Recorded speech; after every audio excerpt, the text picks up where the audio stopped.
අයිබෝවන් යාළුවෝ හැමෝටම අදත් පිළිගන්නවා සාදරයෙන් ඔසී කිරිගොවියා YouTube channel එකට. ඉතින් කිරිගොවියා අද පොඩ්ඩක් මුහුදු වෙරළ තීරයකට ආවා.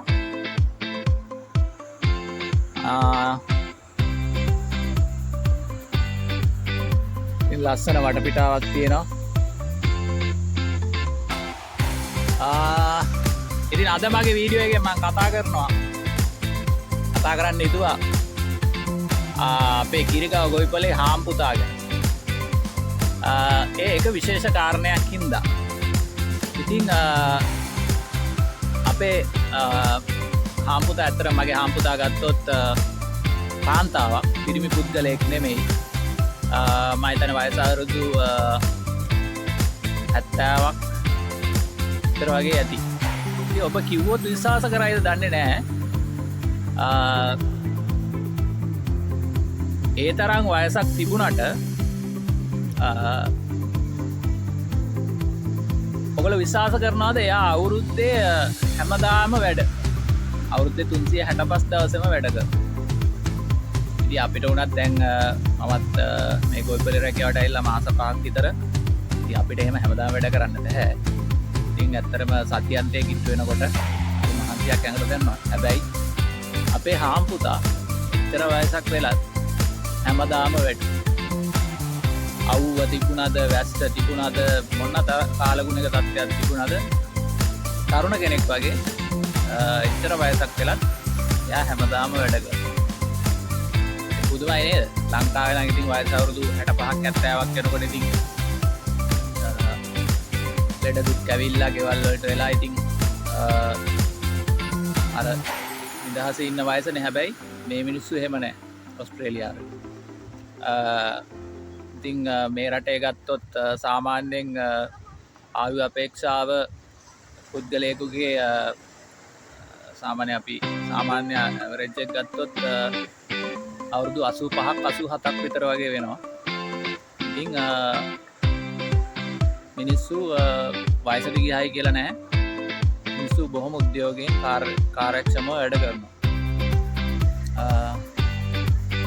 ඉතින් මම නිකන් එහයලා බැලුවා. ඉතින් ඒකට කොහොමද ඒගොල්ලෝ ඒ විදියට එහෙම අඛණ්ඩව වැඩ කරන්නේ කියලා. ඉතින් ඔකට මට ඒකට හේතු විදිහට හම්බුනේ. ඉතින් අර ඒක ඒගොල්ලෝ ඇත්තටම රැකියාවක් විදියට දකින්නේ නැහැ. ඒගොල්ලන්ගේ ජීවන චර්යාවෙම කොටසක් බවට පත් වෙනවා. දැන් උදාහරණයකට දැන් අපේ ගොවිපල ගත්තොත් ඒ ගොවිපලේ සතුන්ගෙන් කිරි ගන්නවා කියන එක, ගොවිපලේ අනෙක් කටයුතු කරනවා කියන එක ඒගොල්ලෝ රැකියාවක් විදියට, රස්සාවක් විදියට නෙමෙයි.